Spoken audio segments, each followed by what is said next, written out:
Audio Jungle.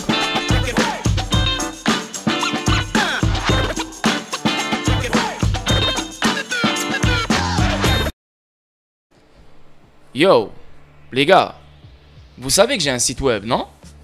Un site web qui regroupe les actualités XRP, un site web qui regroupe l'actualité concernant les métaux précieux, un site web qui regroupe tous les ICO que je juge qui sont très bons, comme StateX, et la vente c'est le 4 septembre, soyez prêts, et inscrivez-vous maintenant sur mon lien, et le lien est dans la description.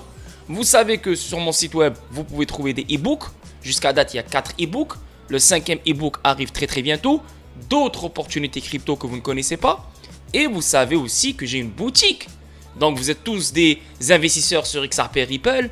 J'ai énormément de produits qui ont rapport avec XRP Ripple. Des couettes, des chaussettes, des t-shirts, des hoodies, des chapeaux, des casquettes, plein de choses, plein de matériel. Ok?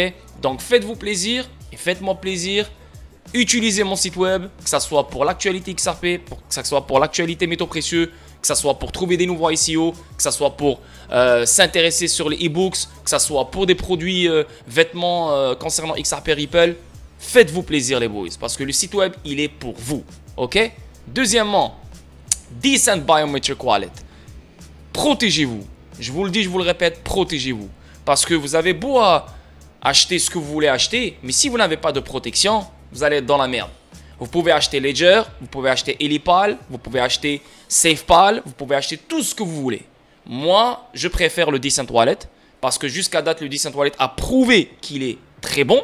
Il n'y a pas de problème avec. Je collabore avec eux et pour me supporter ma chaîne, je vous invite à cliquer sur mon lien. En cliquant sur mon lien, vous économisez 30 $. Au lieu de 159 $, c'est 129 $. Maintenant, il y a deux types de wallet. Tu as l'appareil et tu as la carte. Donc, c'est la même chose. Tout dépend de la stratégie que tu veux faire avec les deux. Maintenant, il y a des gens qui vont acheter que l'appareil. Il y a des gens qui vont acheter que la carte. Il y a des gens qui vont acheter les deux. Moi, j'ai les deux. Ok? En cliquant sur mon lien, vous économisez 5 $. Au lieu de 40 $, c'est 35 $. Ça a changé parce qu'avant, c'était 10 $ de rabais. Maintenant, il n'y a que 5 $ de rabais, malheureusement. Donc, moi, j'utilise les deux. Et pour avoir une meilleure sécurité, je propose les deux. Ok?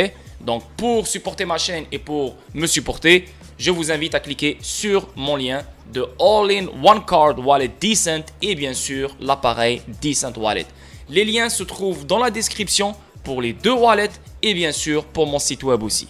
Et pour finir, Bitrue. Je sais qu'il y a des gens qui n'aiment pas Bitrue, mais il y a des gens aussi qui n'aiment pas d'autres échanges. Moi, j'aime Bitrue. Pourquoi? Parce que Bitrue, c'est un validateur du XRP Ledger. Et Bitrue, il est basé sur XRP. Donc, tu as beaucoup plus de paires sur XRP que sur d'autres échanges. Ça fait 4-5 ans que je l'utilise.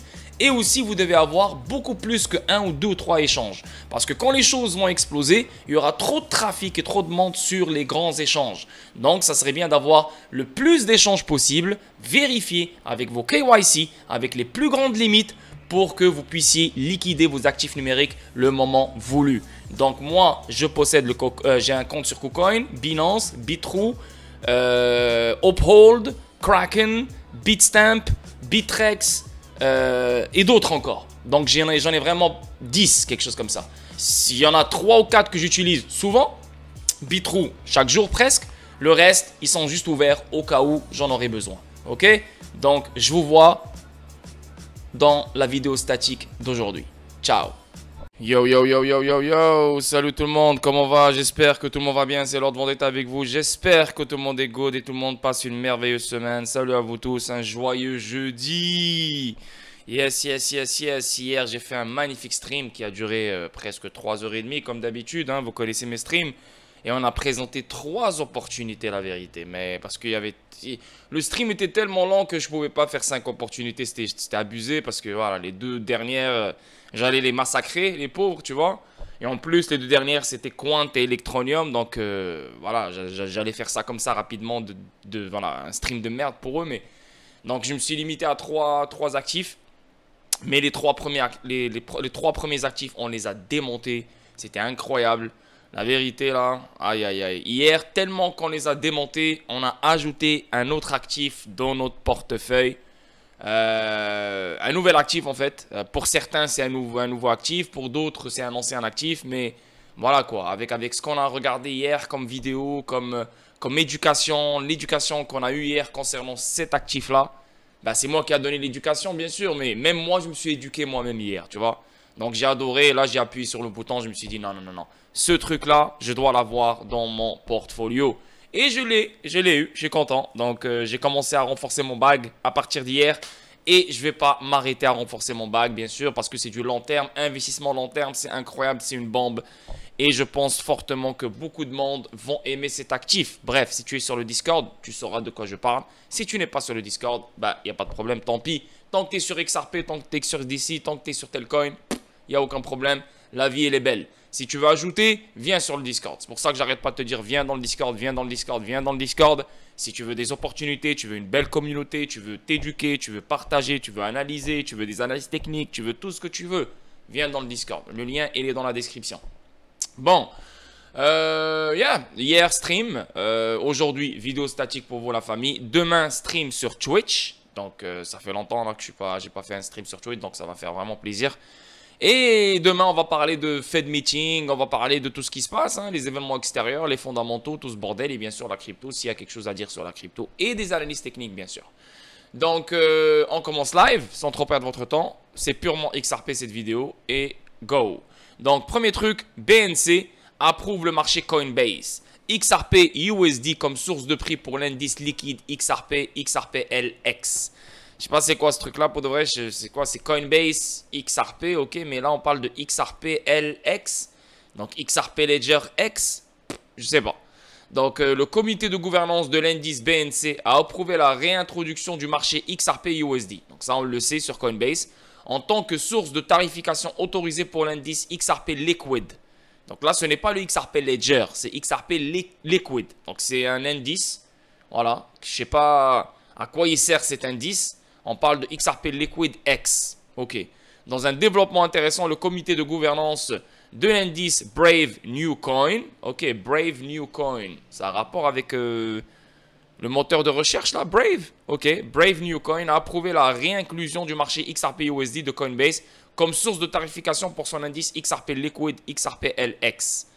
Donc BNC implémente de nouvelles modifications dans le XRP Ledger X. Ledger, c'est XRP Liquid X. Sur la base de cette approbation, l'équipe a apporté des modifications aux constituants de la série BNC Liquid Index et la modification ne s'appliquera qu'à XRP Liquid X. Pour de vrai, je ne sais pas à quoi ça sert ce truc-là. Selon l'annonce, le nouveau ticker Nasdaq. Oh, ok, ça touche le Nasdaq ici. Ok, Nasdaq GIDS de XRP Liquid X est désormais index Nasdaq XRP Liquid X, tandis que le code d'instrument routers est XRPinks. What? C'est quoi ce bordel, man? Yo, vous devrez, là, je suis perdu, là. Wow. C'est quoi ce bordel? Hein? C'est quoi, on va aller sur TradingView, là? C'est quoi ce bordel, man? C'est quoi le rapport avec XRP? C'est quoi ce truc? Nasdaq? What the fuck? Yo, là, je suis un peu perdu, là, les gars. Là, je suis un peu perdu. Là, je m'attendais pas à ça. XRPLX. Il est même pas sur Stocks. Ouais, mais on parle du Nasdaq. All. Ah, voilà, il est là. Voilà, il est là. What the fuck? Ok, c'est un indice. C'est un index sur Nasdaq qui a rapport avec le XRP. Ok. Et Coinbase et le comité de gouvernance de l'indice BNC a approuvé la réintroduction du marché XRP USD. Donc le XRP USD, la paire XRP USD, c'est la source de tarification autorisée pour l'indice XRP Liquid. Donc pour ce XRP là. Donc là maintenant il est à combien? Il est à 53 sous. Et le XRP USD il est à 52, 53. Donc voilà, c'est presque le même prix là. Il y a une différence quand même. Mais c'est le même prix quoi. Ok. Donc mais il sert à quoi ce truc là? Il se trouve sur le Nasdaq. Nice. Yo, je m'attendais pas à ça, c'est pour ça que je suis un peu perdu là. J'aurais dû lire le truc au début là. Mais ok, ça a rapport avec le Nasdaq. Bah, il est dans le Nasdaq. Le volume et le carnet de commandes XRP de Coinbase répondent aux critères BNC. Rappelons que Coinbase, le principal échange de crypto-monnaie basé à San Francisco, a réinscrit XRP quelques heures après que la juge de district américaine Alyssa Torres a déclaré la pièce comme non sécurité. Ça, on le sait. Dans la décision, le juge a également déclaré que les ventes programmatiques de Ripple sur les bourses et autres distributions ne constituent pas des titres. Ça, on le sait, nice. À la suite de la décision, Coinbase et d'autres bourses de cryptographie basées aux États-Unis ont réinscrit XRP à des fins commerciales. Il est intéressant de noter que le comité de gouvernance de l'indice BNC a déclaré avoir examiné en profondeur les conditions de liquidité sur le marché XRP-USD de Coinbase. Ok. Par conséquent, le comité a déterminé que le volume des échanges XRP de Coinbase et la profondeur du carnet de commandes répondaient aux critères de réinclusion dans le XRP LiquidX. En outre, le comité a noté que la paire de marché XRP-USD de Coinbase avait été ajoutée à XRP LiquidX hier à minuit 30. Il a ajouté que le service avait achevé sa période de mise en œuvre progressive de 24 heures plus tôt dans la journée. Ok, mais je ne sais pas à quoi sert ce truc. Indice liquide XRP de BNC. Il convient de noter que le XRP Liquid Index est une mesure de prix, voilà, du XRP sur le marché libre. L'indice aide les investisseurs à déterminer quand acheter et vendre. Il convient de noter que le XRP Liquid Index est une mesure du prix du XRP sur le marché libre. Ok, donc ce n'est pas le marché secondaire, c'est le marché libre. Donc n'importe quel marché, genre, libre. Donc c'est un marché libre, voilà, c'est ça le prix du XRP, genre. Ok. L'indice aide les investisseurs à déterminer quand acheter et vendre. XRP LiquidX a été créé par l'équipe CryptoCompare et développé par la société Brave New Coin. Il fournit un taux spot et un taux de référence en temps réel pour le XRP.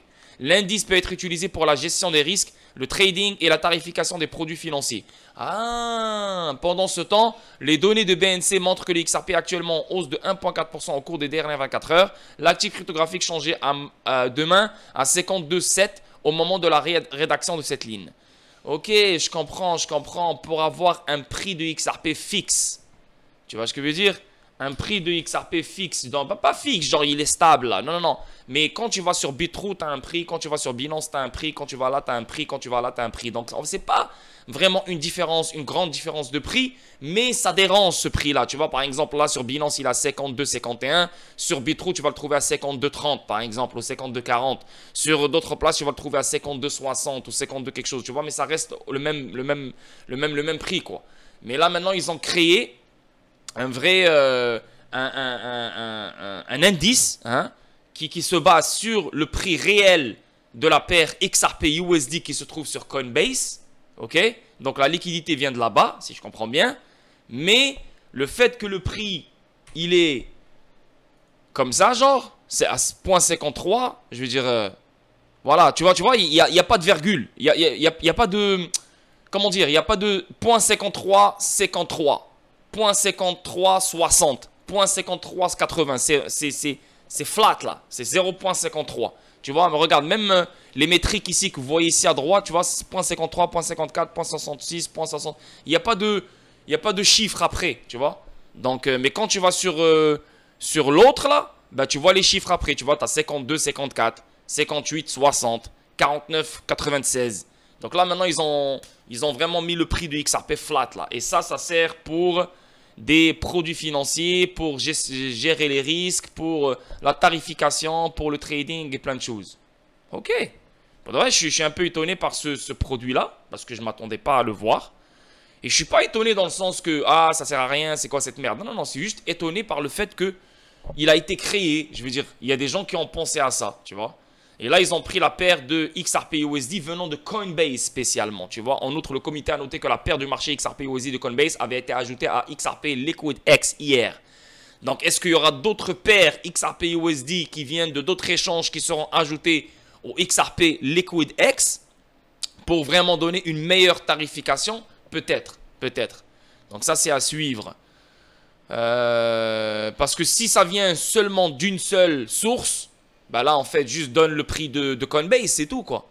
Mais pour avoir une meilleure tarification et un truc vraiment, voilà, à part, bah, il faut plus de sources de liquidité. Donc, j'imagine qu'il y aura d'autres paires XRP USD venant de d'autres échanges, comme Binance, comme autres. Ça va venir avec le temps, bien sûr, à fur et à mesure.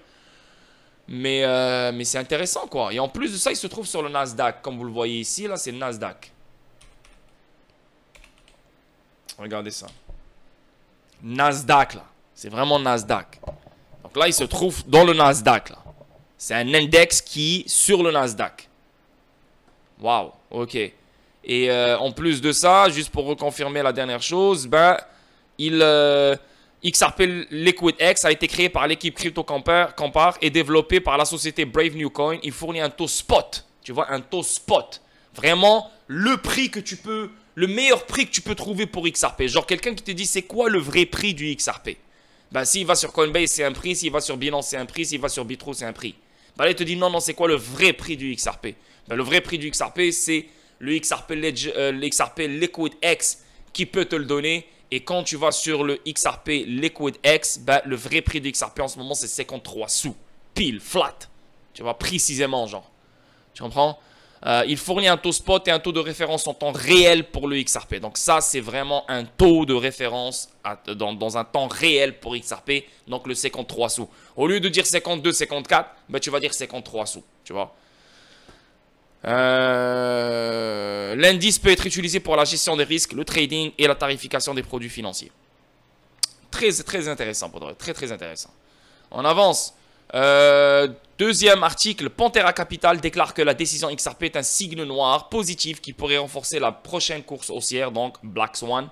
Je suis d'accord, c'est juste que là pour l'instant, il n'y a pas de Black Swan, il n'y a rien qui se donne pour l'instant. Pourquoi? Parce que les choses ne sont pas encore prêtes, mais je pense que plus on avance dans le temps, plus cette affaire juridique, elle va finir, et plus elle s'approchera de la fin, plus il y aura des nouvelles incroyables concernant cette affaire juridique, vu qu'elle touche toute la crypto et toute la crypto sera impactée par la décision que Ripple aura dans cette affaire juridique. So, je pense fortement que oui, elle pourrait être l'élément déclencheur pour la prochaine course haussière. Maintenant, il n'y aura pas que elle. Il n'y a pas que elle. Rappelez-vous qu'il y a les événements extérieurs comme le Fed Meeting, tu vois. Donc, si on a un recul sur le taux d'intérêt, je pense que ça va être fait. Je pense que tous les marchés à risque vont être impactés positivement par ça. Donc, il n'y a pas que ça qui va renforcer la prochaine course haussière, ou il n'y a pas que ça qui va démarrer la prochaine course haussière, mais ça va participer à la prochaine course haussière. Je suis d'accord avec ça, tu vois. Donc, selon un rapport de Pantera Capital, la décision favorable du XRP est un signe noir positif qui pourrait contribuer à la force du prochain marché haussier. Les observateurs du marché continuent de prévoir l'ampleur potentielle du prochain marché haussier. Au milieu de ces projections, un rapport de Pantera Capital a récemment partagé des prévisions haussières, notant que la décision favorable dans l'affaire Ripple pourrait contribuer à la force de la prochaine course haussière. Pantera Capital, le plus grand fonds spéculatif axé sur la cryptographie au monde, a récemment partagé un rapport mettant en évidence des conditions du marché. Le rapport note plusieurs facteurs susceptibles de renforcer le prochain marché haussier. Selon la société, ces facteurs incluent la réduction du moitié du Bitcoin BTC, donc le halving qui s'en vient pour 2024, donc l'année prochaine. Mais rappelez-vous un truc, en 2020, on a eu le halving. Mais les gens, qu'est-ce qu'ils disent? Ils disent, ouais, mais c'est en 2021 qu'on a pompé. Non! C'est en 2020, l'année du halving qu'on a pompé. Parce que rappelez-vous, en 2020, on a eu le crash de Covid. Le crash a duré un mois, de février au mois de mars. Et depuis le bottom de ce crash-là, qui a eu lieu le mois de mars, on n'a fait que pomper jusqu'à novembre 2021. Donc, à partir du mars 2020 jusqu'à novembre 2021, on a pompé. Donc, le top, il était en 2021. Mais on a commencé à pomper en 2020. Donc, moi, je pense pareil cette année-là en 2024. On va pomper en 2024. Et le top sera fin 2024, mi-2025. C'est exactement ce que je dis depuis un moment. Tu vois ce que je veux dire? Donc, ce n'est pas le commencement du pump qui commencera en 2025. Mais le pump commencera en 2024 et le top sera en 2025. C'est exactement qu'est-ce qu'on a vécu en 2020. On a commencé le pump en 2020 et le top était en 2021. Tu comprends? So, c'est juste que cette fois-ci, est-ce que ça va être différent? Est-ce que ça va être pareil? Est-ce que ça va rimer? Parce qu'en 2020, on a eu Covid. Est-ce que cette fois-ci, on aura le Covid?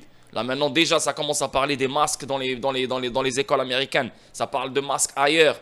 On voit à gauche, à droite, ça parle de variants, ça parle de ci. Donc, si ça continue à en parler, ben, je pense fortement qu'en 2024, on va revenir dans la saison, on va revenir dans le film du Covid. Et ça va être la saison 2. Donc, si le Covid revient et on pense et on spécule qu'on pourrait avoir la même réaction dans les marchés qu'on a eu en 2020. Donc, un crash qui fera peur.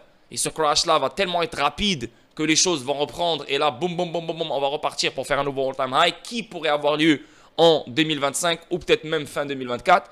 tout dépend comment les choses vont agir. Est-ce qu'on aura la même impulsion, la même explosion qu'on a eu en 2020 à partir de mars 2020 jusqu'à fin 2021, donc novembre 2021, ou on aura une plus grande impulsion cette fois-ci parce que ils impriment beaucoup plus qu'auparavant. Et rappelez-vous d'un truc, ils ont un plafond illimité, donc ils peuvent imprimer comme ils veulent jusqu'en 2025. Donc les choses peuvent être beaucoup plus fortes que ce qu'on a connu en 2020, ou bien moins fortes, ou bien pareil. Tu vois, on peut pas savoir malheureusement. Mais yeah, il a raison dans ça. Comment dire, c'est un truc qu'il faut prendre en considération quand même. On l'ajoute dans la soupe, mais il n'y a pas que le halving. Tu vois, les fondamentaux sont beaucoup plus forts que le halving. Parce que les gens, quand ils te parlent, te disent ouais, 2024 c'est le halving, 2025 on va pomper. C'est fini, ils pensent à rien d'autre, ils voient que ça. Pour de vrai, non, c'est stupide. Tu vois, c'est idiot. Avoir ce genre de réflexion. Je ne dis pas qu'il n'y aura pas le halving. Et je ne dis pas que le halving va jouer un rôle. Mais il n'y a pas que le halving. Il n'y a pas que le halving qui va jouer un rôle. Ce n'est pas juste lui qui va faire changer les choses. Non. C'est un mélange d'événements qui vont avoir lieu pour qu'on aille une explosion en 2024 et bien sûr peut-être avoir un top en 2025. Tu vois ce que je veux dire? Donc, il y a la clarté de XRP, l'affaire juridique de XRP, il y a les taux d'intérêt, le comportement de la Fed, il y a le halving, il y a d'autres choses qui vont venir. Tu vois ce que je veux dire? Il n'y a pas que ça. Les récentes approbations du principal gestionnaire d'actifs BlackRock et la décision favorable pour le XRP dans l'affaire SEC contre Ripple. Décision XRP, un signe noir positif. Le rapport contient une conversation entre la correspondante de Bloomberg, Carol Massar, et le PDG de Pantera Capital, Dan Morehead. Excusez-moi. Massar avait demandé à Morehead quel serait selon lui le prochain grand événement du signe noir sur la scène crypto. Notamment, cette interview a eu lieu lors d'un panel de Bloomberg Invest en juin de cette année. En réponse à Massar, Morehead a attiré l'attention sur la bataille juridique entre Ripple et la SEC. Il y a un procès de 3 ans en cours avec la SEC et Ripple Labs. La décision pourrait être abandonnée à tout moment et elle le sera certainement dans les 2 ou 3 prochains mois. Ouh! Et ça vient de Pantera Capital, le plus gros hedge fund de crypto au monde. Donc lui, il a parlé de ça au mois de juin. Donc, il a dit 2-3 mois. Donc là, le mois de 2-3 mois. Donc, le mois de juillet, le mois d'août, le mois de septembre. Là, on est déjà en 2 mois. Donc, le mois d'août. D'après lui, le mois de septembre, ça pourrait finir. Écoutez, moi, je ne vais pas dire que le mois de septembre, ça va finir. C'est trop rapide à mes yeux, dans ma perception. Mais, qu'est-ce que je dis depuis un moment? L'affaire juridique va finir fin 2023, début 2024 maximum. Parce que l'affaire juridique, elle se met en parallèle avec le pivot de la Fed. Et le pivot de la Fed, à mon avis, sera fait fin 2023, début 2024. Je sais que Goldman Sachs, etc. pensent à un recul sur les taux d'intérêt à partir de mi-2024. Je sais que l'affaire juridique de Brad Garlinghouse et Chris Larsen va commencer à partir, ils vont commencer à être jugés à partir du 15 avril 2024. Donc ça nous touche pas. Je sais que tu peux prendre ça en considération et dire que la chose va continuer encore plus longtemps. Mais non. Tant que c'est Brad Garlinghouse et Chris Larsen, nous on s'en fout. C'est les ventes programmatiques, les ventes institutionnelles et bien sûr la clarté de XRP, c'est le plus important pour nous. Et ces trucs-là vont être vont être finis fin 2023, début 2024. Donc, à mon avis, on est dans la même longueur d'onde, moi et lui, mais le fait de dire dans 2 à 3 mois à partir du mois de juin, donc le mois de septembre, je ne suis pas très d'accord. Mais on est d'accord que cette affaire-là va finir très bientôt et elle va finir par un règlement. Voilà. C'est ce que je dis depuis toujours et je pense fortement qu'elle va finir fin 2023, début 2024, à mon avis. Ok? Donc, il y a un procès de 3 ans, ça vient de le lire. De plus, Morehead a souligné qu'il y a 50% de chances que Ripple gagne. Si cela se produisait, il pensait que cela représenterait un signe noir positif important auquel tout le monde devrait se méfier. Il a déclaré cela pour être le signe noir positif qui nous préoccupe tous. La prochaine chaussure à laisser tomber pourrait être une bonne chose. Il est intéressant de noter que l'ancien président de la SEC, Jake Layton, était d'accord avec les remarques de Morehead. Ouh! Le gars qui a déposé l'accusation est d'accord avec les remarques de Morehead. Comme quoi, l'affaire juridique Ripple et la SEC pourrait être le signe noir qui va renforcer la prochaine course haussière. Ok, Morehead estime que la clarté de la réglementation est la seule chose qui pourrait représenter un signe noir positif et une décision favorable dans l'affaire Ripple est l'un des moyens par lesquels une telle clarté pourrait se matérialiser. Désolé, catalyseur du prochain bull run. De plus, le rapport Pantera Capital met en lumière le prochain marché haussier, citant le ralentissement prolongé du marché et la durée du marché baissier précédent. Le rapport prévoit que le marché baissier actuel pourrait être au bord de l'épuisement. Ben oui, je suis d'accord, il est au bord de l'épuisement. C'est pour ça que quand on regarde les analyses techniques ici rapidement comme ça, parce que j'ai pas envie de parler dans le vide comme ça, juste pour vous expliquer un peu le délire. Quand les choses dump, regardez, quand on regarde les bitcoins par exemple, tu vois ce dump, on n'aura pas un dump aussi agressif que celui-là. Et on n'aura pas un dump aussi lent que celui-là. Plus on s'approche du bottom, plus les dumps deviennent courts.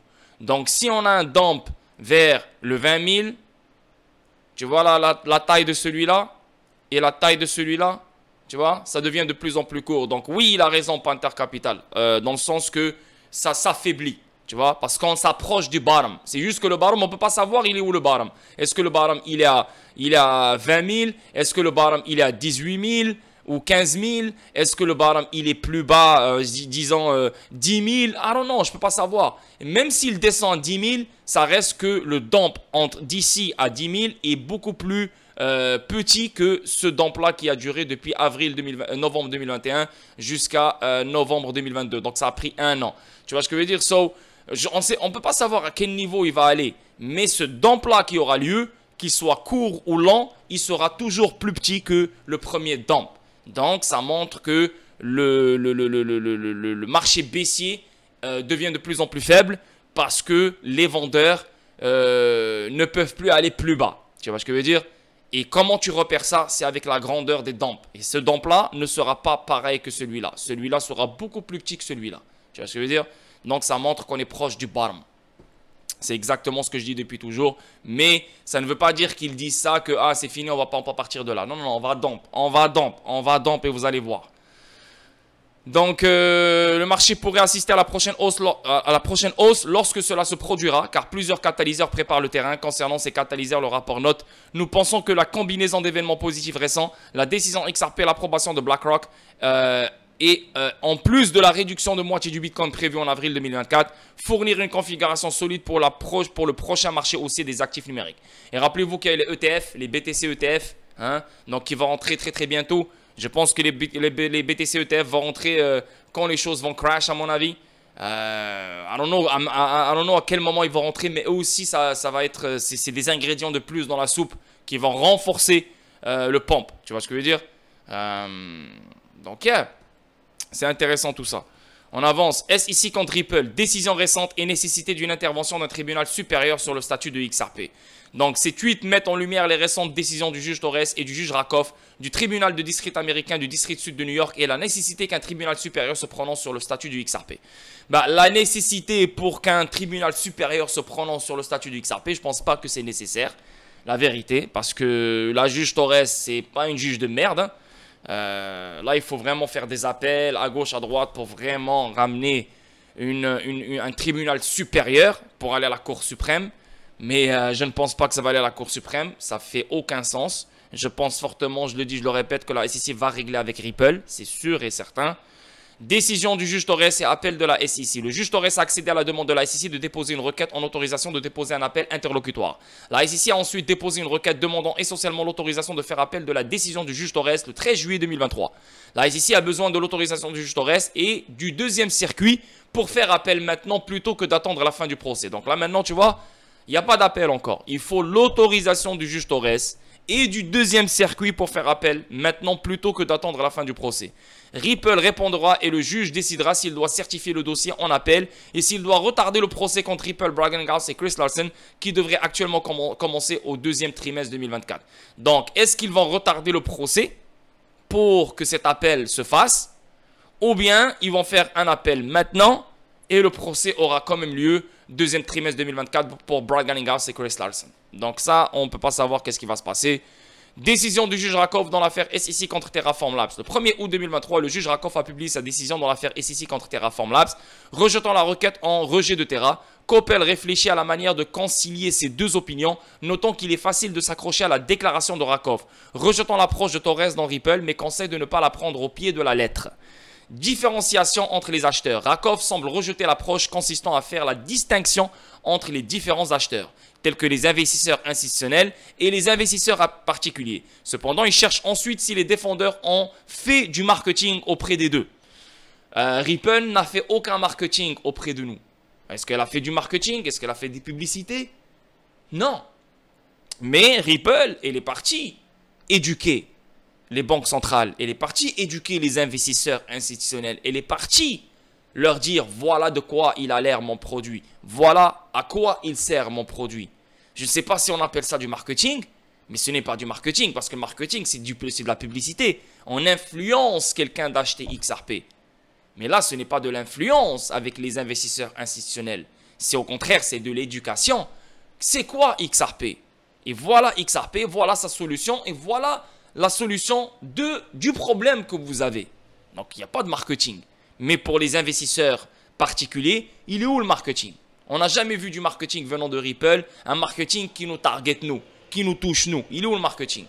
Des fois, de temps en temps, on a vu des pancartes qui se trouvent dans les métros à l'Angleterre qui parlent de Ripple, mais qui ne parlent pas de XRP. Tu vois? Donc, il n'y a jamais eu de marketing direct sur XRP. Marketing Ripple, oui, mais pas XRP. Donc, je ne suis pas d'accord avec Rakoff. Là, il cherche ensuite. Va chercher mon Rakoff, vas-y. Concluons que la SEC a prétendu à juste titre qu'il l'avait fait. Non, la SEC, elle a tort. C'est pour ça que les juges prennent en considération ce que la SEC elle dit sans ramener des preuves, sans confirmer ce que la SEC a dit. Tu vois, maintenant, il prétend que la SEC a juste titre qu'il l'avait fait. Genre, ils ont fait du marketing dans les deux bords. Mais il n'y a pas de preuve. Donc, Rakoff, fais tes recherches ou ferme ta gueule.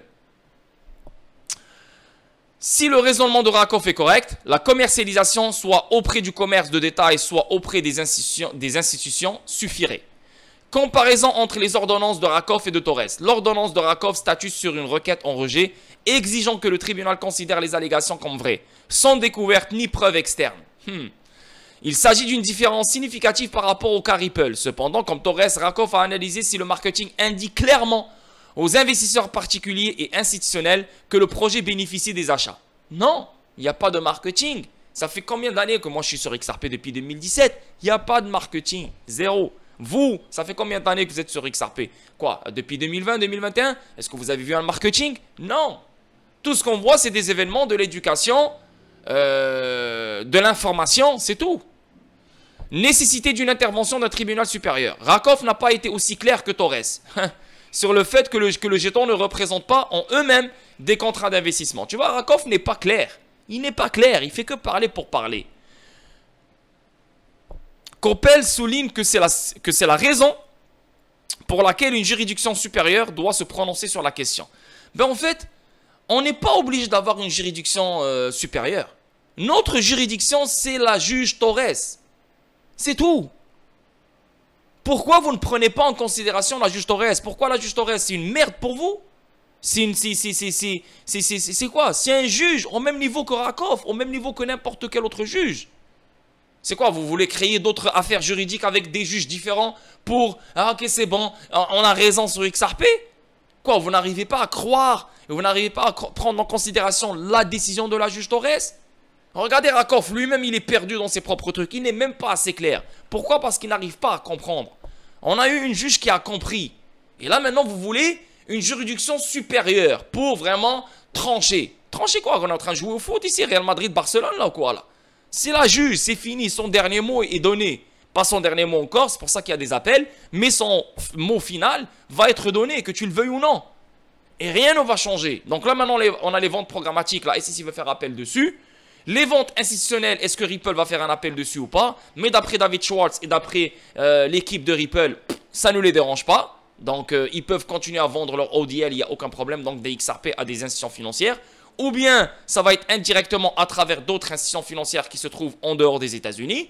Ou bien les institutions financières devront acheter directement du marché secondaire. C'est aussi simple que ça. Ou bien ils doivent enregistrer chaque vente auprès de la SEC avant de la vendre à une institution financière. Donc les ventes ODL ne vont pas s'arrêter. En ça on s'en fout. Même si la SEC a gagné cet appel. Elle a gagné ce volet-là. Mais les ventes programmatiques, est-ce que la SEC va les gagner? Non. Parce qu'il n'y a aucune preuve, il n'y a aucun contrat d'investissement entre les ventes et les gens qui achètent ces XRP-là à travers les échanges. Parce que c'est des ventes programmatiques. Donc, il n'y a aucune preuve qui prouve que l'argent va directement chez Ripple. Tu vois? Donc, il n'y a aucune preuve. Et en plus de ça, on a le marché secondaire. Donc, XRP, ce n'est pas une sécurité. Il n'y a aucun contrat d'investissement. Sa nature n'est pas une sécurité, n'est pas un titre. Donc, il reste quoi? Il reste Brad Garlinghouse et Chris Larsen. Ceux-là n'ont aucun rapport avec XRP Ledger, n'ont aucun rapport avec XRP, n'ont aucun rapport avec Ripple. Même si c'est le visage de Ripple, c'est le boss de Ripple, c'est le CEO de Ripple.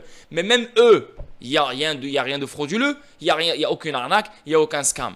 Donc, là, les gars, il faut arrêter avec tout ce bordel. Hein? Et là, maintenant, il y a des gens, Marisa Tachman-Coppel, qui parlent d'une juridiction supérieure. Quoi? De quelle juridiction tu parles là? Quoi? De quelle juridiction tu parles? Ta juridiction, c'est le juge Torres. Et Rakoff, je ne sais même pas pourquoi il s'est excité. Lui, il a sa propre affaire qui est Terra. Et le fait qu'il s'est excité, c'est parce que Do Kwon, il est venu et lui a dit, yo, faut utiliser la même décision que Ripple. Et là, Rakoff n'a pas aimé. Comment ça, il faut utiliser la même décision que Ripple? Fuck you. Moi, je ne suis pas d'accord avec la juge Torres. Et c'est là que ça a commencé avec Monsieur Rakoff. Mais Rakoff n'a rien compris. Regardez, ils l'écrivent eux-mêmes. Rakoff n'a pas été aussi clair que Torres. Donc, pourquoi prendre en considération ce que Rakoff il dit? Qu'il a niqué sa mère, Rakoff. Torres, il est beaucoup plus intelligente, beaucoup plus jeune et beaucoup plus réveillé.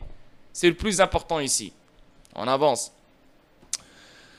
Rupture, les avocats de la SEC américaine Richard Best et Robert Moy se retirent du procès XRP. Les avocats Pascal Guerrier, Richard Best et Robert McDonald Moy de la SEC américaine se retirent du procès Ripple. Donc, je sais pas quoi penser de cette nouvelle-là, parce que Brad Garlinghouse, on sait qu'il est en train d'embaucher des nouveaux avocats pour contrer la SEC, hein, dans l'affaire contre eux. Mais là, on voit la SEC qui est en train de perdre des avocats. Est-ce que c'est mauvais? Est-ce que c'est pas mauvais? Je ne sais pas, on va voir ça ici. La semaine s'annonce chargée pour la juge Annalisa Torres et les fonctionnaires du tribunal alors que plusieurs avocats entrent et sortent pour les accuser. Ripple Labs, les dirigeants de Ripple et le plaignant de la SEC. 3 avocats de la SEC se sont retirés du procès alors que le juge avait programmé un procès pour les arguments restants dans l'affaire. Donc 3 avocats qui se retirent de l'affaire.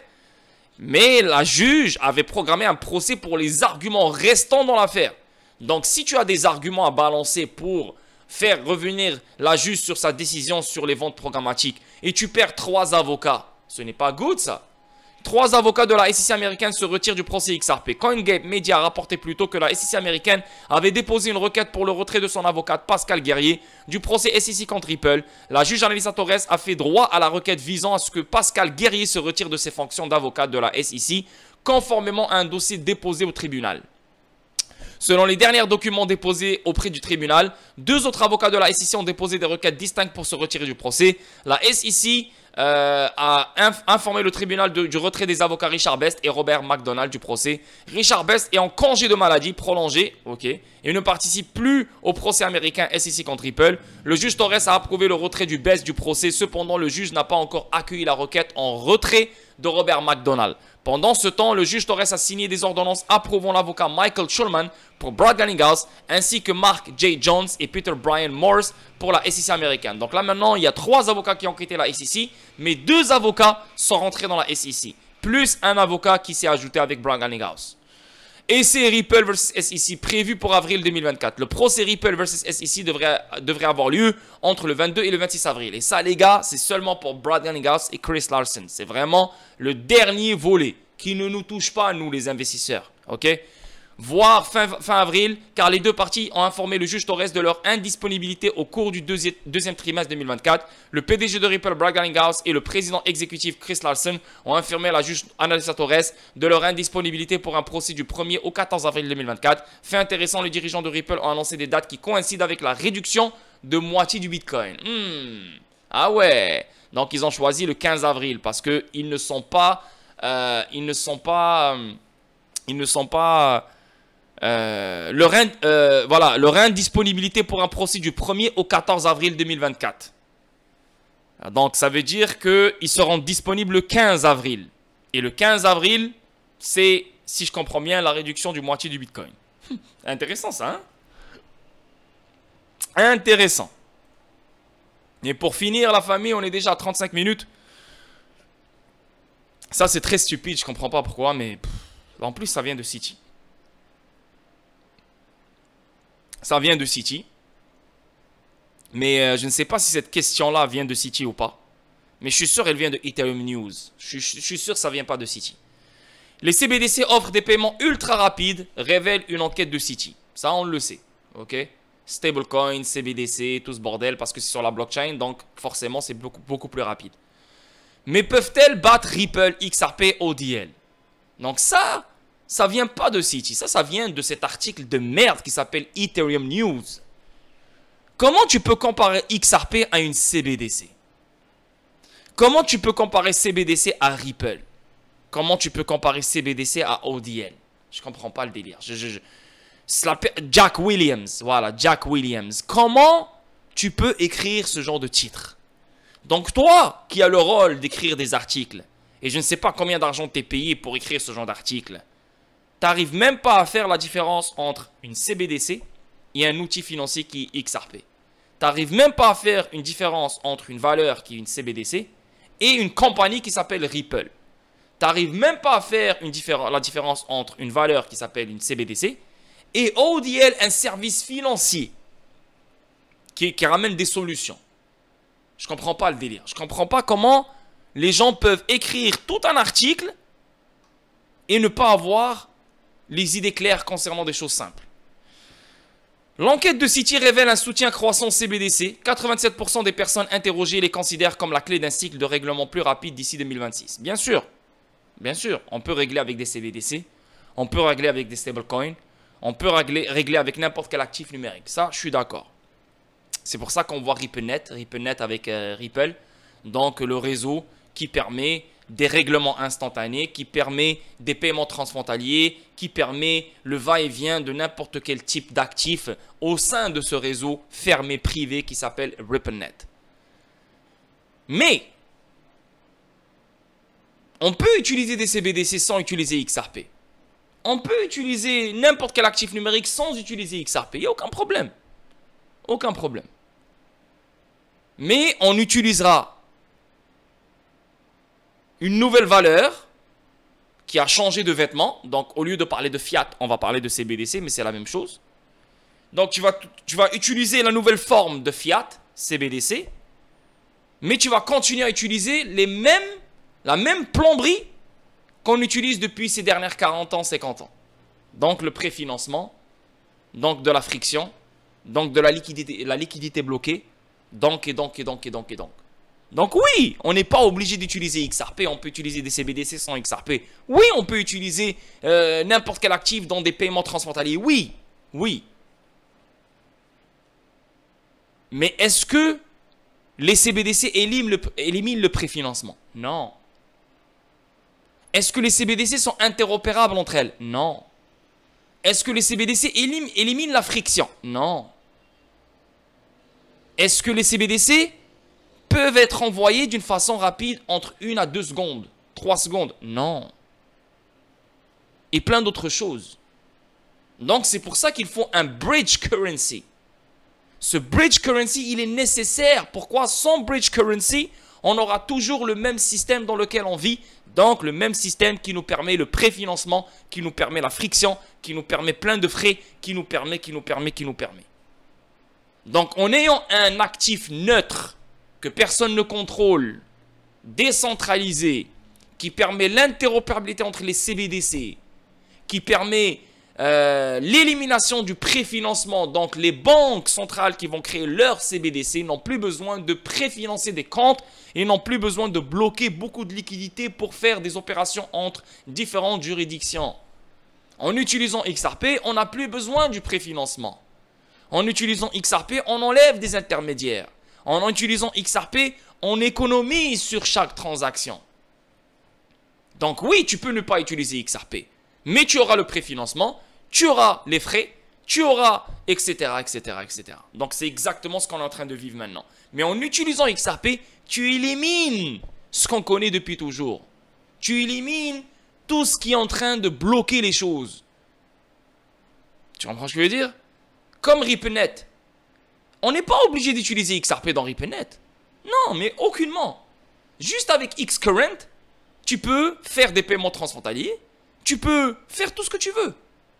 Mais, oui, c'est des paiements transfrontaliers, oui, c'est des règlements instantanés, mais on utilise toujours le même système conventionnel qui est le préfinancement, qui est la friction, qui est les frais, et qui est. C'est pour ça que dans RippleNet, on peut utiliser XRP, et en utilisant XRP, on élimine tout ce stress. C'est pour ça que c'est la phase 2. Et c'est pour ça que c'est inévitable, et c'est pour ça que c'est nécessaire. Pourquoi personne n'utilise... Pas personne, pourquoi c'est pas tout le monde qui utilise XRP en ce moment? Parce que c'est pas tout le monde qui a un système moderne. Ce n'est pas tout le monde qui a fixé la plomberie. Ce n'est pas tout le monde qui peut accueillir des XRP. Ce n'est pas tout le monde qui peut... qui est sur le même level playing field. Donc c'est pour ça qu'XRP n'est pas utilisé à 100% et comme toi tu veux qu'il soit utilisé. Parce que là on parle des juridictions, on parle des pays, on parle des gouvernements, on parle des banques centrales, sans parler des petites et moyennes entreprises avec les petites et les moyennes banques bien sûr, grâce à la liquidité qu'ils vont trouver dans des corridors gris, ils peuvent compétitionner avec les grandes banques, ça c'est autre chose. Mais pour que XRP soit utilisé planétairement, il faut que tout le monde soit sur le même level playing field, sur la même longueur d'onde. Si les choses ne sont pas encore sur la même longueur d'onde, XRP ne sera pas utilisé comme tu penses. Et c'est pour ça qu'il faut du temps encore et de la patience. Maintenant, c'est pas ça qui va garder XRP à 50 sous toute sa vie jusqu'à que tout ça se met en place. Non, ces choses-là se mettent déjà en place. Plus de la moitié est déjà mis en place. Il faut juste les points sur les i pour que vraiment les choses s'activent. Et il faut plus d'événements pour faire réveiller les gens sur cette solution. C'est pour ça qu'on va connaître une crise financière, la crise de liquidité, etc., etc., etc., etc., etc. Mais juste avec la spéculation et avec les cycles et comment les choses pompent, juste avec de la spéculation, le marché de la crypto va fly. Et XRP va fly. Il va prendre une putain de grande partie de l'argent qui va rentrer dans la crypto et il va aller dans lui. Pourquoi? Parce qu'il a la clarté. Donc les gens auront beaucoup plus confiance à utiliser XRP et à investir sur XRP. Donc il y aura beaucoup plus d'argent qui va rentrer dans XRP cette fois-ci qu'auparavant.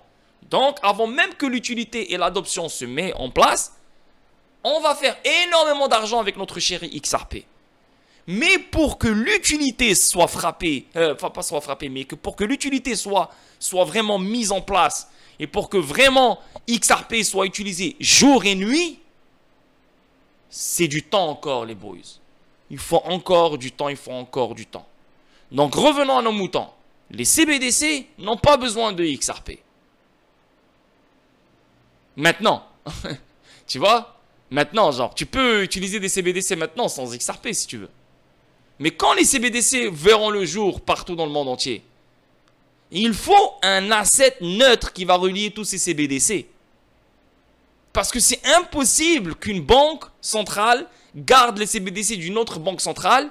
L'autre banque centrale saura combien de CBDC elle détient. Donc tout le monde saura combien de CBDC détiennent. L'autre elle va savoir combien l'autre elle détient, l'autre elle va savoir combien l'autre elle détient. Ça ne marche pas. Et vous savez que les banques centrales, elles aiment ce côté-là privé. Elles ne se font pas confiance. Même si on est en train de leur mettre une infrastructure qui ramène de la confiance grâce à des protocoles, les banques, non, elles sont méfiantes. Non, moi je m'en fous, moi. Moi je veux avoir mon côté privé. Tu comprends?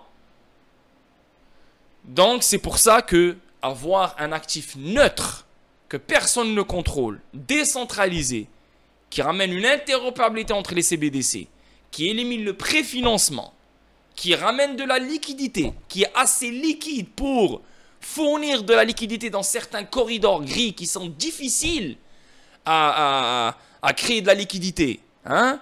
C'est là où XRP verra le jour. Et c'est là que XRP sera utilisé. C'est là que les gens vont se réveiller sur XRP. Tu vois? Donc, pour avancer dans ce monde digital, XRP est indispensable. Donc, ils ont besoin de XRP. Mais si on ne compte pas avancer et voilà, non, ouais, c'est bon, on va juste changer le fiat en CBDC, c'est tout, on va garder les mêmes protocoles, pas les mêmes protocoles, on va garder le même système. Ben non, ils n'ont pas besoin de CBDC, pas de problème. Ben, ils n'ont pas besoin d'XRP, c'est ce que je veux dire. Pas besoin d'XRP, tranquille, garde le préfinancement, tout va bien. Là, maintenant, au lieu d'avoir des fiat, on a des CBDC. Voilà, c'est tout ce qui a changé en fait. C'est tout ce qui a changé. Mais on sait dans quel monde, on sait dans quel monde on est en train de vivre. Crise bancaire, on sait que les banques maintenant, elles ont une loi Basel III qui les pousse à avoir plus de capital, qui les pousse à avoir plus de réserves, qui les pousse à avoir plus de liquidité. Donc comment ils vont avoir plus de capital s'ils font des préfinancements? Comment? Ben, pour avoir plus de capital, on doit éliminer le préfinancement parce que cet argent-là va rentrer dans notre poche, donc on aura plus de capital. On va enlever le préfinancement pour avoir plus de réserves.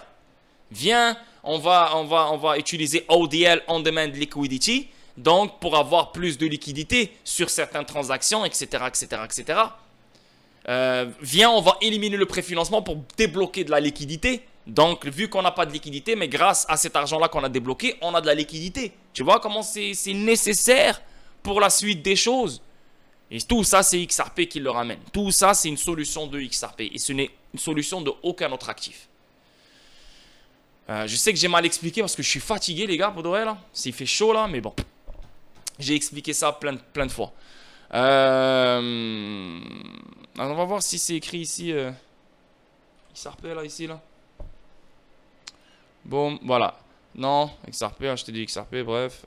XRP. Ah, il parle même pas de XRP, bon. Mais je ne sais même pas pourquoi ils ont sorti... peuvent-ils battre Ripple XRP ODL? C'est quoi le rapport avec battre? XRP est un outil financier, une CBDC est une valeur, l'internet de la valeur. Grâce à CBDC, on aura l'internet de la valeur. Une CBDC est une valeur, comme le Bitcoin, comme n'importe quel stablecoin, comme n'importe quel actif numérique. Et c'est une valeur. Cette valeur-là sera déplacée. Et XRP, c'est un outil financier qui a été créé pour déplacer de la valeur, pour créer de la valeur et débloquer de la valeur. Comprenez? Donc, c'est totalement faux là ce qu'ils disent ici. C'est pas compétition là. Sans XRP, il n'y aura pas de CBDC. Pourquoi? Parce que si on ne crée pas XRP, même si on crée des CBDC, on aura le même système de merde dans lequel on vit. Et ça ne sert absolument à rien. Donc, le fait que XRP a vu le jour, on a espoir et on a maintenant la technologie pour mettre en place des CBDC. Pourquoi? Parce que c'est ce que je vous ai expliqué. Il faut éliminer les bâtons dans les roues qu'on a depuis toutes ces années-là, depuis toutes ces décennies. Et c'est le préfinancement, etc., etc. Pour que les CBDC puissent être utilisés. C'est la meilleure solution. C'est la seule solution. Donc voilà les boys, une vidéo de 48 minutes. Je sais qu'elle était longue les gars, je suis vraiment désolé. Je suis fatigué, là je vais aller à la plage là, pour de vrai là, bien me reposer. Mais j'espère que vous avez aimé. Il n'y a pas trop de news. Aujourd'hui, il y a les marchés qui vont ouvrir, Nvidia. Donc il faut suivre ça. Sûrement il y a des choses qui vont tomber. Mais à fur et à mesure, je vais balancer toutes ces news là sur le Discord bien sûr. Sinon demain, on se voit sur Twitch pour un putain de gros stream. Soyez présents. Et voilà quoi. Ciao tout le monde. Merci pour aujourd'hui. Merci pour les likes. Merci pour les abonnements. Continuez à me supporter. Continuez à vous abonner. Continuez à liker. Et continuez à visionner mes vidéos. Merci la famille. Ciao.